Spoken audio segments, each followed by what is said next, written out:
நல்லவை கேட்போம் நமது சேனலில் மகாபாரதம் வனப்பருவம். துவைதவனத்தில் பாண்டவர்கள் நிம்மதியாக வாழ்ந்து கொண்டிருந்தார்கள்.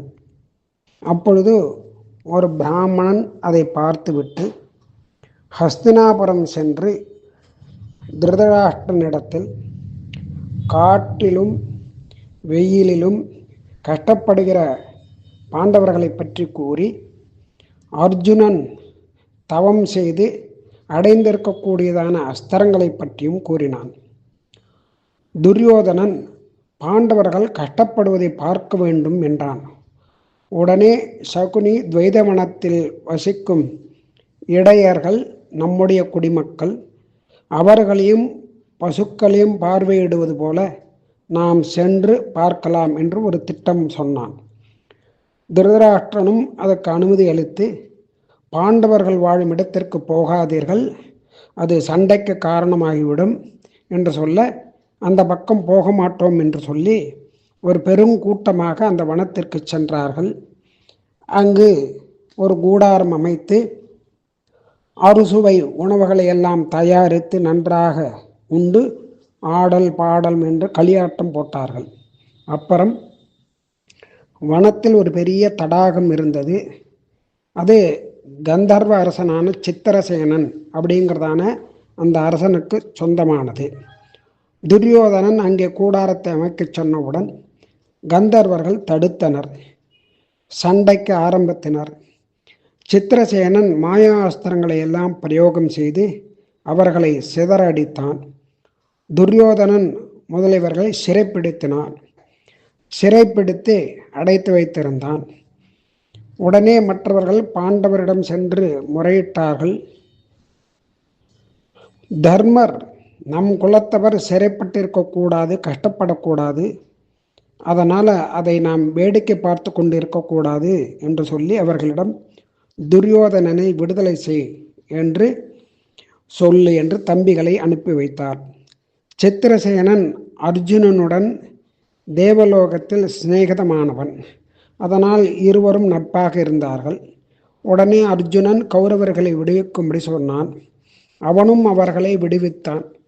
பாண்டவர்களை அவமதித்து துன்புறுத்த வேண்டும் என்று நினைத்து வந்ததான அவர்கள் அவமதிக்கப்பட்டு திரும்பிச் சென்றார்கள்.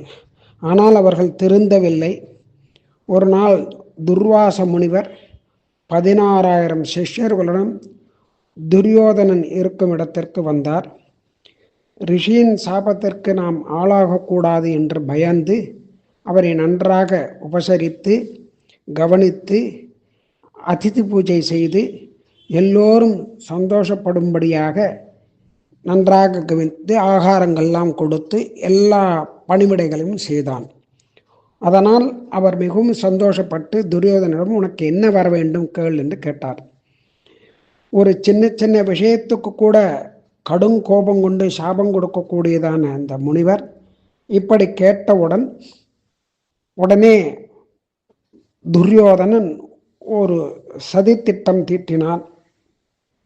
அதாவது, எங்களுக்கு எப்படி நீங்கள் அதிதிகளாக வந்து எங்களுக்கு ஆசீர்வாதம் செய்தீர்களோ அதே மாதிரி பாண்டவர்கள் இருக்கும் இடத்திற்கும் சென்று ஒரு நாள் அவர்களிடத்தில் நீங்கள் உணவு அருந்த வேண்டும், அதுதான் என்னுடைய ஆசை என்று கூறினான். அதாவது, பாண்டவர்களால் 16,000 சிஷ்யர்களுடன் இருக்கக்கூடியதான துர்வாச முனிவருக்கு உணவளிக்க முடியாது என்பதை தெரிந்து கொண்டு, இவர்கள் சென்றால் அவர்களால் செய்ய முடியாது, இவருடைய சாபத்துக்கு ஆளாகவர்கள், அதனால் அவர்களுக்கு ஒரு கெடுதல் நடக்கும், சாபம் ஏற்படும் என்று நினைத்து கூறினான். அவரும் அவ்வாறே செய்கிறேன் என்று சொல்லிவிட்டு சென்றார். அவர் ஒரு நாள் பகல் வேளையில் திரௌபதி உணவு அருந்தி பாத்திரத்தை அலம்பி கவுத்து விட்டாள். அப்பொழுது துர்வாசர் சிஷ்யர்களுடன் வந்து எங்களுக்கு பசியாக இருக்கிறது, உணவு அளிக்க வேண்டும் என்று கூற தர்மபுத்திரர் அவர்களை நன்றாக உபசரித்து, நீங்கள் நதியில் சென்று நீராடி விட்டு வாருங்கள், நாங்கள் சாப்பாட்டு தயாராகி வைக்கிறோம் என்று சொல்ல அவரும் அவ்வாறே நதிக்கு சென்று விட்டார். திரௌபதி என்ன செய்வது என்று தெரியாமல், அதாவது பாத்திரத்தை திரௌபதி சாப்பிட்டு விட்டு பாத்திரத்தை அலம்பி வைத்து விட்டால் மறுபடியும் மறுநாள் தான் அதில் அன்னம் வரும், அந்த அக்ஷய பாத்திரத்தில். இதனால் திரௌபதிக்கு மிகவும் கலக்கம் ஏற்பட்டது. உடனே கண்ணனை வேண்டினாள். கண்ணன் உடனே அங்கு தோன்றி, எனக்கு பசியாக இருக்கிறது, ஆகாரம் கொடு என்று கேட்க, திரௌபதி இப்போதான் பாத்திரத்தை அலம்பி கவிழ்த்து விட்டேன், நான் என்ன செய்வது, பரவாயில்ல பாத்திரத்தை கொண்டு வா என்றார். அந்த பாத்திரத்தில் ஒரு பருக்கை ஒட்டி இருந்தது. அதை கண்ணன் எடுத்து வாயில் போட்டுக்கொண்டு, இந்த விஸ்வரூபனாக இருக்கக்கூடியதான ஹரிக்கு உணவாகி அவன் பசி தீர்ந்து அவனும் பிரீத்தி அடைவானாக, சந்தோஷப்படுவானாக என்று நினைத்தார். உடனே பீமசேனை அழைத்து, நீ நதிக்கு சென்றிருந்த எல்லோரையும் அழைத்து வா சீக்கிரமாக என்று கூற, பீமசேனன் நதிக்கு சென்றான். அந்த 16,000 சிஷ்யர்களுடன் இருக்கக்கூடியதான துர்வாசரை அழைத்து வருவதற்காக. அங்கே துர்வாசரும் சீடர்களும் நீராடி கரையேறினார்கள். கரையேறியவுடன் அவர்கள் எல்லோருக்கும் வயிறு நிரம்பியிருந்தது. அவர்களால் எதுவுமே இப்பொழுது சாப்பிட முடியாது என்ற நிலை ஏற்பட்டது. இப்பொழுது நாம் இங்கு இருந்தால் அவர்கள் அழைத்து நமக்கு உணவு அளிப்பார்கள், ஆனால் அந்த உணவை நம்மளால் சாப்பிடவே முடியாது, அதனால் நாம் இங்கு இருக்கக்கூடாது என்று யார் கண்ணிலும் படாமல் அவர்கள் சென்று விட்டார்கள். பீமன் அவர்களை அழைத்து வருவதற்காக நதிக்கு வருகிறான். இங்கு ஒருவரையும் காணும். உடனே வந்து கூறுகிறான் யாரும் இல்லை என்று. எல்லா உலகமுமே கிருஷ்ணனிடம் அடங்கி இருந்ததால் கிருஷ்ணன் அந்த ஒரு பருக்கையை உண்டவுடன் அந்த ரிஷிகளுக்கு பசியாறிவிட்டது. அவர்களுக்கு பசியே இல்லை, வயிறு நிரம்பிவிட்டது. இப்படி அவர்கள் சென்றார்கள். கிருஷ்ணன் அவ்வாறு அவர்களை காப்பாற்றினான், பாண்டவர்களை. ஒரு நாள் துரியோதனுடைய தங்கையின் கணவன் ஜெயத்ரதன் பாண்டவர் வேட்டையாடச் சென்றிருந்த பொழுது திரௌபதி தனியாக இருந்தால், அப்பொழுது அவளை கண்டு மோகித்து அவளை தன்னுடன் வரும்படி கூறினான்.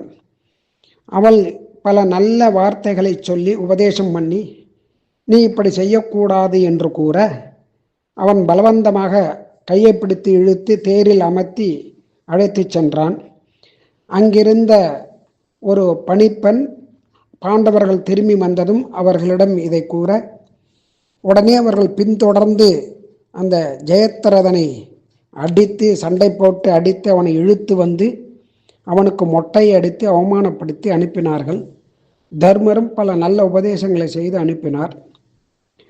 பாண்டவர் விஷ்ணு சித்தருடைய முனிவரின் ஆசிரமத்தில் இருக்கும் பொழுது துரியோதனன், துஷ்டாசனன், கர்ணன், சகுனி அப்படிங்கிறதான 4 பேரும் பாண்டவரை கொல்ல வேண்டும் என்று ஒரு முனிவரை அனுப்பினார்கள்.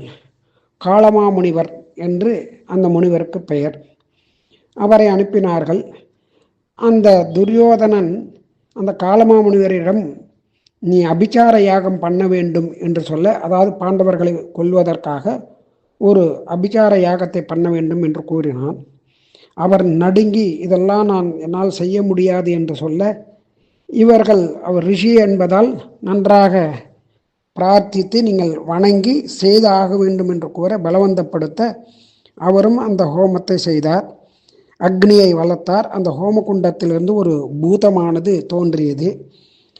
முனிவர் மிகவும் நடுங்கினார்.